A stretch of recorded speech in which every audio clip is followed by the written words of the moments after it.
میں سب سے پہلے مظفر آباد کے تمام بادشاہوں لوگوں کو سلام پیش کرتا ہوں۔ یقیناً آپ نے اپنی روایت کو برقرار رکھتے ہوئے آج بھی یہ ثابت کیا کہ آپ بادشاہ لوگ ہیں۔ دوستو، یہاں پر بات ہمارے جو تحریکی دوست ہیں جنہیں میرپور جیل میں قید و بند کیا گیا ہے، آج ہم نے بات ان پر کرنی ہے۔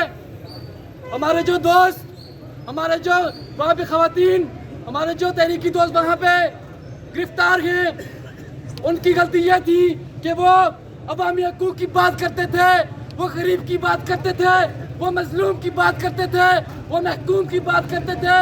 دوستو، وہاں پر ہمارا ایک بھائی پولیس والا شہید ہوا، اس کے عوض میں ہمارے 7 لوگوں کو اریسٹ کیا گیا، مگر مظفر آباد شہر کے اندر ہمارے 3 لوگ شہید ہوئے۔ مگر کم ظریفی یہ ہے، یہ جو ہمارے اسمبلیوں میں دلال بیٹھے ہیں، انہوں نے ان شہداء کے لیے ایک FIR تک نہ کاٹی۔ کیا ہم کشمیری، ہمارا خون اتنا سستا ہے کہ ہمارے لوگ شہید ہو جائیں، انہیں کوئی پوچھے تک نہ؟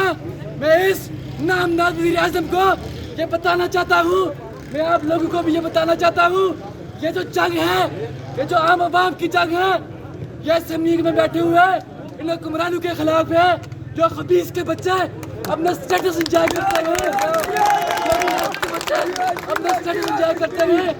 میں ایکشن کمیٹی کے ممبران سے یہ گزارش کروں گا، یہ جو مظفر آباد کے اندر ہمارے 3 بھائی شہید ہوئے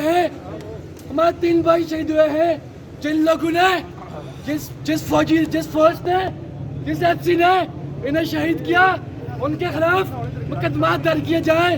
اور اس نائل لولی لنگڑی حکومت کو یہ بتانا چاہتا ہوں کہ یہ جو دوست ہمارے گرفتار ہیں، انہیں فی الفور رہا کیا جائے، ورنہ جو عوام کا رد عمل ہوگا وہ تم برداشت نہیں کر سکو گے۔ آخری فتح حق کی ہوگی، سچ کی ہوگی، ہماری ہوگی، علم، جدوجہد، فتح۔